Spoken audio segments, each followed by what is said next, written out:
ہمارے مشہور زمانہ مولانا طاہر اشرفی صاحب حفظہ اللہ تعالی جو دیوبندی مکتب سے تعلق رکھتے ہیں، اشرف تھانوی کی نسبت کی وجہ سے انہوں نے اپنے ساتھ اشرفی لگایا ہوا ہے، وہ موجود تھے اور کاؤنٹر نیریٹو کے طور پر انہوں نے ساحل ادیم بھائی کو بلایا ہوا تھا، ایک مشہور یوٹیوبر ہیں دین کے حوالے سے، ماشاءاللہ ان کی کافی خدمات ہیں، ان سے جو ہمارا علمی اختلاف ہے وہ ایک الگ چیز، اور ایک نیوٹرل گیسٹ بلائے ہوئے تھے انہوں نے۔ ویڈیو تو میرا خیال آپ میں سے اکثر لوگوں نے دیکھ لی، کتنے لوگ ہیں جنہوں نے ویڈیو دیکھ لی؟ ذرا ہاتھ کھڑا کریں جی۔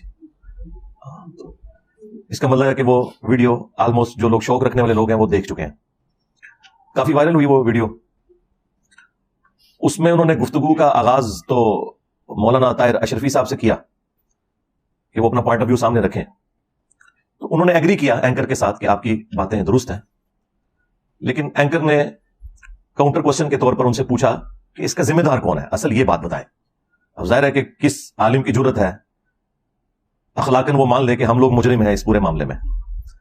عزتیں عوام سے ویل کرتے ہیں، چندے عوام سے کھاتے ہیں، اور الٹیمیٹلی جب ذمہ داری اٹھانے کی بات آتی ہے پھر بھی بجائے خود اٹھانے کے، بھئی آپ کو چندوں پہ بھرتی کیا تھا نا اس کام کے لیے، تو آپ سے پوچھیں گے نا کہ آپ نے دین کے لیے کیا کیا، تو پھر وہ ذمہ داری عوام کے اوپر ڈال دیتے ہیں۔ اور یہی کام کیا طاہر اشرفی دیوبندی صاحب نے۔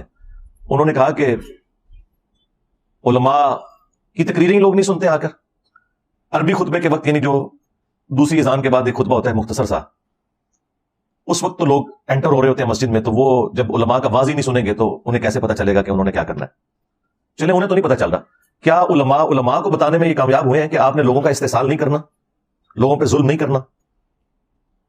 تو خود ان کے سارے شرم سے جھک جائیں گے کہ یہ تو اپنی کیٹیگری کو نہیں بنوا سکے، وہ تو ہر وقت ایک دوسرے کے پاس بیٹھے ہوتے ہیں نا مدارس میں ان کے اسٹوڈنٹس۔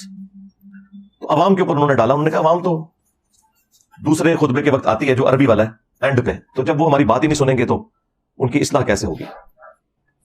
خیر، پھر جب ساحل ادیم بھائی کی باری آئی تو انہوں نے بھی اپنا پوائنٹ آف ویو سامنے رکھا، اور اس میں انہوں نے ہر وہ چیز جو ایگری کرنی چاہیے تھی وہ کی اینکر کے ساتھ، کہ علماء کی بھی خدمات ہیں، ہم اس کا انکار نہیں کرتے، لیکن جتنا انہیں کام کرنا چاہیے تھا وہ انہوں نے نہیں کیا۔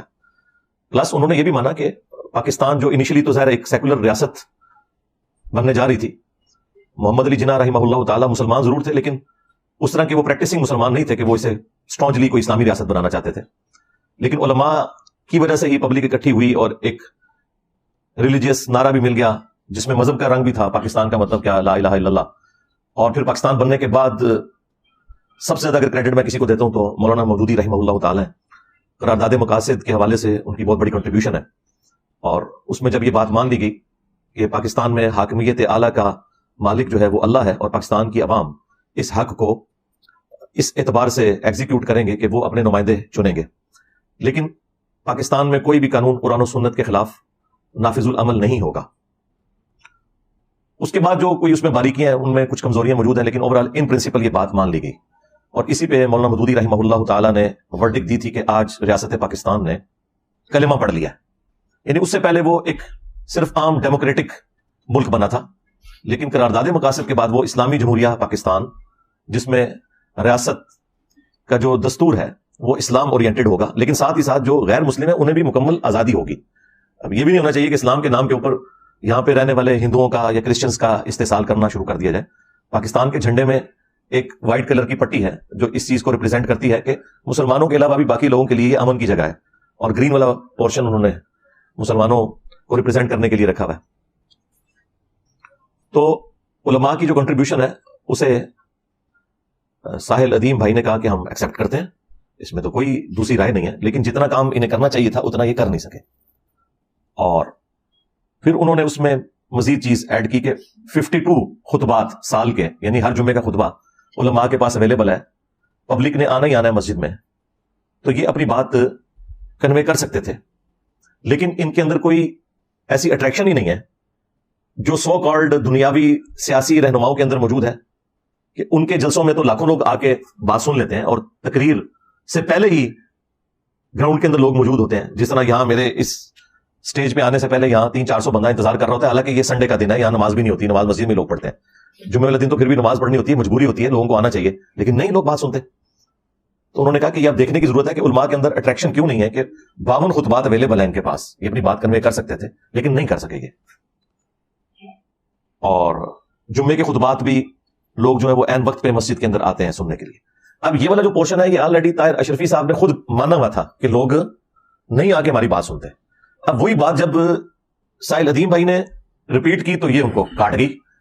بات تو سیم ہی ہو رہی تھی, لیکن وہ اسے اپنے اوپر کرٹیسزم انہوں نے سمجھ لیا. پلس انہوں نے یہ کہا کہ دیکھیں آئنسٹائن ہے یا اسی طریقے سے دنیا میں جو بڑے بڑے لوگ ہیں ان کی لیگیسی کوئی آگے جماعتیں نہیں لے کے چل رہی, نہ ان کے پاس کوئی پلیٹ فارم ہے, ان کا اپنا کام بول رہا ہے, اور لوگ پیشن کے ساتھ جو فزکس کی فیلڈ کے لوگ ہیں وہ آئنسٹائن کو نیوٹن کو پریزنٹ کرتے ہیں, اسی طریقے سے کیمسٹری کی فیلڈ کے لوگ اپنے بڑوں کا ذکر کرتے ہیں, اور لوگوں کو انہوں نے اس اعتبار سے قائل کر لیا, اور بات ٹھیک بھی ہے. سائنس نے آج ہماری جو زندگی آسان کی ہے, یہ ساری برکات ہمیں اجمیر شریف والوں نے تو نہیں دی ہیں, نہ بغداد شریف والوں نے دی ہیں, اور نہ دیوبند شریف نے, اور نہ بریلی شریف نے. یہ بیچارے تو پوری زندگی یہی نہیں طے کر سکے کہ اسپیکر میں نماز ہونی چاہیے یا نہیں ہونی چاہیے. شروع میں تو ان کے فتاوی جات اس کے اوپر آتے رہے, تصویر کے مسئلے پہ آتے رہے, اور اب حالت یہ ہے کہ یہ اسپیکر اور تصویر کسی زمانے میں اشرف علی تھانوی اور احمد بریلوی دونوں کے نزدیک حرام تھا, اور آج ان کی لیگیسی جو لوگ لے کے چل رہے ہیں وہ گریجولی اس لیول تک پہنچے کہ اسپیکر اور تصویر پہلے حرام ہوئی, اس کے بعد پھر مباح ہوئی, پھر مستحب ہوئی, اب واجب اور فرض ہو چکی ہے. مولوی سٹارٹ نہیں ہوتا جو اسپیکر تو بغیر, کیمرے تو بغیر. اس کا مطلب ہے کہ علماء کو جو دور جدید کے تقاضے ہیں یہ سمجھنے میں عوام سے بھی زیادہ ٹائم لگتا ہے. یہ سوچنے کی بات ہے نا. اس کا مطلب ہے کہ عوام الناس کا انٹلیکچوئل لیول ان سے زیادہ ہے. عوام کو پہلے سمجھ آ جاتی ہے کہ بھائی یہ وہ تصویر نہیں ہے جس تصویر کی ممانعت تھی شریعت میں.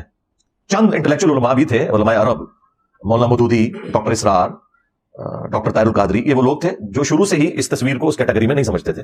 لیکن جو آرتھوڈاکس قسم کی جو روایتی سوچ ہے وہ تو شروع سے ہی ان چیزوں کے مخالف رہے, اور آج اس کے بغیر سٹارٹ نہیں ہوتے.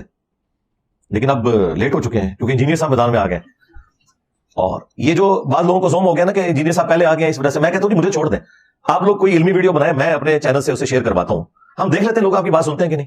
آپ کی بات میں کوئی وزن ہی نہیں ہے, اور خدا نہ خواستہ اگر آپ کامیاب ہو گئے قرآن و سنت بیان کرنے میں, اور یہ میں صرف مزاح کے طور پر کہہ رہا ہوں, میری تو خواہش ہے, تو میں تو اپنے سٹیج پہ آپ کو بٹھاؤں گا جس پہ آپ قرآن و سنت آگے بیان کریں, بجائے فقہ حنفی بیان کرنے کے, صوفیاء کے جھوٹے واقعات بیان کرنے کے, بابوں کی کتابوں کے ریفرنسز دینے کے. اللہ کی کتاب اور اس کے محبوب صلی اللہ علیہ وآلہ وسلم کی سنت بیان کریں جو اتھینٹک نالج ہے, تو لوگ آپ کی بات سنیں گے.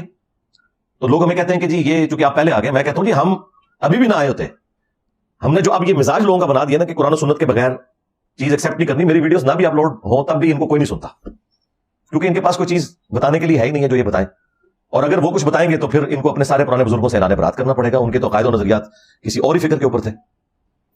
اچھا, اب یہ جو چند ایک باتیں انہوں نے کی جب ساحل ادیم بھائی نے, تو اب باری تو تیسرے نیوٹرل گیسٹ کی تھی, لیکن وہ مولانا طاہر اشرفی صاحب, چونکہ آپ کو پتا ہے مولوی تو سمجھدار ہوتا ہے, اسے سمجھ آ گئی کہ بھئی یہ تو معاملہ کسی اور طرف جا رہا ہے. انہوں نے کہا جی مجھے پہلے 2 منٹ بول لینے تھے.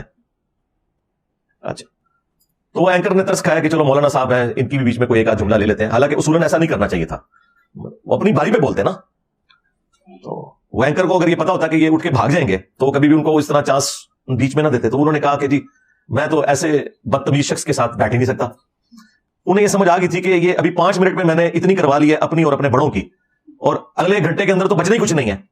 جو آپ کو یاد ہے کہ میں نے بھی 1.5-2 سال پہلے کہا تھا کہ اسی کو کہا تھا, یہ اس وقت گورنمنٹ میں تھا نا, میں نے کہا تھا کہ تجھے بڑا شوق ہے نا مناظرے کروانے کا, تو بیٹھ پی ٹی وی کے اوپر اور بلا لے جتنے بڑے بلا سکتے ہو.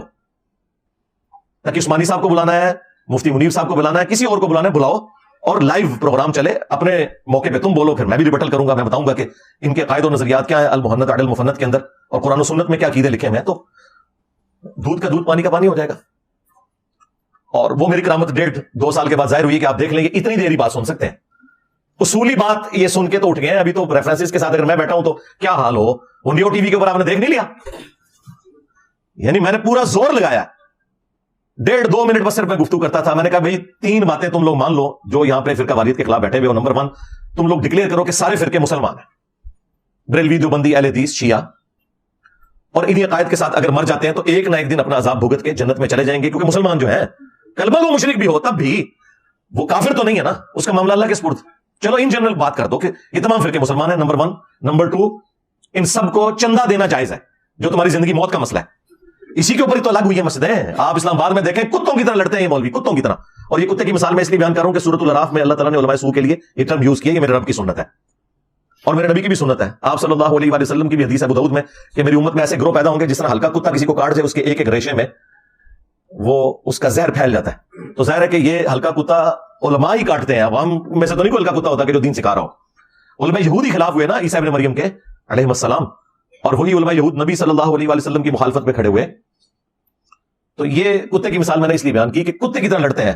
اسلام آباد میں ایک سیکٹر میں ایک فرقے کو مسجد مل جائے نا, جب تک دوسرے فرقے کو اس سیکٹر میں مسجد نہ ملے تو لڑائی جھگڑا جاری رہتا ہے. باقاعدہ کلاشنکوفs نکل آتی ہیں, ایک دوسرے کے سر پھاڑ دیتے ہیں, اور پھر ایک ایک فرقے کے اندر بھی لڑائیاں ہوتی ہیں کیونکہ یہ کمائی کے اڈے ہیں. جتنی بڑی جامع مسجد ہوگی اتنا ہی بڑا مجمع ہوگا, اتنا ہی بڑا چندہ ہوگا. تو ہمیں تو پتہ ہے, میں تو ریئل ٹائم چونکہ ساتھ رہا ہوں, مجھے تو سارا آئیڈیا ہے ان لوگوں کا. تو یہ لوگ مسجدوں کے پیچھے لڑتے ہیں, ایک دوسرے کو بالکل ایکسیپٹ نہیں کرتے. اور یہ آج سے نہیں ہے, پہلے بھی اسی طرح تھا. یہ ہمارے ڈاکٹر سراج صاحب رحمہ اللہ تعالیٰ, ہمارے استاد, وہ بھی اپنے بھول پن میں بڑی تعریف کرتے تھے سلطنت عثمانیہ کی. ٹھیک ہے, کوئی اچھی باتیں بھی ہوں گی, وہ تو ہر جگہ موجود ہیں. تو لیکن انہوں نے 400 سال تک یہ بدعت جاری کی ہے. 1517 سے 1917 تک 400 سال تک خانہ کعبہ شریف میں انہوں نے 4 مصلے ڈالے ہوئے تھے. امت کے مرکز کو توڑا ہوا تھا. حنفی, شافعی, مالکی, حنبلی. ہمارے پاس آج بھی وہ اس کی ریئل ٹائم تصاویر موجود ہے کلرڈ, کیونکہ وہ مصلے پھر 1955 میں توڑے گئے ہیں. اٹھا تو انہوں نے لیے تھے لیکن اس کی جو بلڈنگز تھی وہ 1955 میں توڑی ہیں. 1926 کے اندر فائنلی انہوں نے اٹھا لیے تھے. تو 400 سال تک انہوں نے 4 مصلے ڈالے ہوئے تھے. اگر یہ ایک دوسرے کو صحیح سمجھتے تھے تو 4 مصلے کیوں تھے؟ چلے میں حسن ظن رکھ لیتا ہوں کہ 4 مصلے تھے کہ پہلے فجر کی نماز سارے حنفیوں کے پیچھے پڑھتے تھے, زور کی سارے شافیوں کے پیچھے پڑھتے تھے, عصر کی سارے حنبلیوں کے پیچھے. اگر ایسا ہونا ہوتا تو پھر ایک ہی مصلی ہوتا, امام بدل گیا جاتا, 4 بلڈنگیں نہ بنتی. جن لوگوں نے امت کی جمعیت کو توڑا, کعبہ شریف جو امت کا مرکز تھا اسے 4 فرقوں میں بانٹ دیا, اور پھر آپ کو یہ کہانی کرائی ہوئی ہے کہ سارے ہی ہم ایک دوسرے کو مانتے ہیں, نماز پڑھنے کے لیے تیار نہیں ہے, مانتے ہیں. اور یہ تیسری شرط میں نے اس پروگرام میں رکھی تھی کہ تم لوگ فتوا دو کہ ایک دوسرے کے پیچھے نماز بھی ہو جاتی ہے. نمبر 1 سارے مسلمان ہیں, نمبر 2 چندہ دینا جائز ہے, نمبر 3 ایک دوسرے کے پیچھے نماز پڑھنا درست ہے. اور اینڈ تک وہ لوگ راضی نہیں ہوئے. چلے میں اس پہ ان کو سلوٹ کرتا ہوں, ایٹ لیسٹ انہوں نے مان لیا کہ وہ اس کے اوپر ایگری نہیں ہوئے, تاکہ عوام الناس کو پتا چل جائے کہ انہوں نے جو اپنے چہرے کے اوپر میک اپ کیا ہوا ہے اتحاد امت کے نام پہ بیٹھ کے, تو پیسے لے کے ان پروگراموں میں بیٹھے ہوتے ہیں.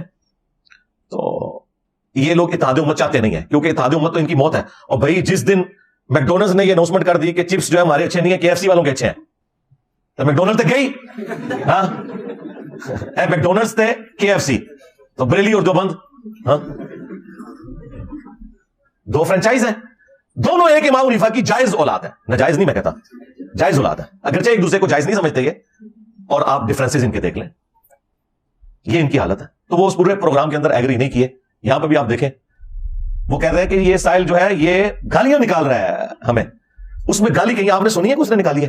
سرکار ان کے لیے یہی گالی ہے کہ آپ انہیں یہ کہہ دیں کہ بھائی آپ کی تقریر تو سننے کے لیے کوئی تیار ہی نہیں ہے, اس کو گالی سمجھتے ہیں. کیڑی سے بھی چھوٹا دل ہے ان لوگوں کا. حالانکہ یہ بات خود طاہر اشرفی صاحب خود کہہ چکے تھے کہ عوام تو جی وہ عربی خطبے کے وقت آتی ہے. بھائی تو خود مان رہا ہے کہ لوگ تیری بات نہیں سنتے, اب اسی بات کو اگر ایک دوسرا بندہ ریپیٹ کر رہا ہے تو اس کے اوپر غصہ کھا رہا ہے. اور پھر تکبر اتنا ہے ان مولویوں کے اندر بھرا ہوا. سٹارٹ میں تو کیا, میں تو جانتا ہی نہیں یہ کون ہے. مجھے بتائیں اس کا اس سوال سے کیا تعلق ہے جو اینکر نے کیا ہے کہ میں یہ نہیں جانتا کہ سامنے کون ہے. بھائی تو یہ بھی بول کہ میں یہ نہیں جانتا کہ جس کیمرے میں آپ ویڈیو بنا رہے ہیں اس کے پیچھے کیمرہ مین کون کھڑا ہوا ہے. بھائی اس کا ایسے کیا لینا دینا؟ تم لوگوں سے کوئی بات پوچھتا ہے تو اور طرف چل پڑتے ہو. تیری پھوپھی بھی ناچ گئی سی, بات ہے کرنے والی. سوال کوئی اور ہو رہا ہے تو پھوپھی کی تو ناچ گئی, پھوپھی بے شک ناچ گئی ہوئے, لیکن سوال تو اپنی جگہ قائم ہے. تو کہتا میں تو اسے جانتا ہی نہیں یہ کون ہے. پھر کہا کہ یہ لا علم ہے, یہ ان کے پاس ایک بڑی ایک ورڈکٹ ہے موٹی سی. پھر کہا کہ جی یہ اسے اخلاق ہی نہیں ہے, اور یہ جو ہے علماء کے یہاں پہ بخیہ ادھیڑ رہا ہے. مولوی صاحب کہہ کے, تو مولوی صاحب کہہ رہے ہیں نا, اور کیا کہ تمہیں پادری صاحب کے مولوی ہو نا, اور کیا ہو, اور یہ ریسپیکٹیبل ورڈ ہے, تمہاری وجہ سے بدنام ہوا نا. ٹھیک ہے نا, اس سے بہتر اور لفظ کیا ہو سکتا تھا. اور پھر یہ کہتا ہے کہ جی انتہائی بےہودہ انسان ہے یہ بےہودہ کا لفظ بھی اس نے استعمال کیا. اور پھر اینڈ پہ کہا جی میں معذرت کرتا ہوں, اٹھ کے وہاں سے وہ کالر مائک اتار کے چلے گئے.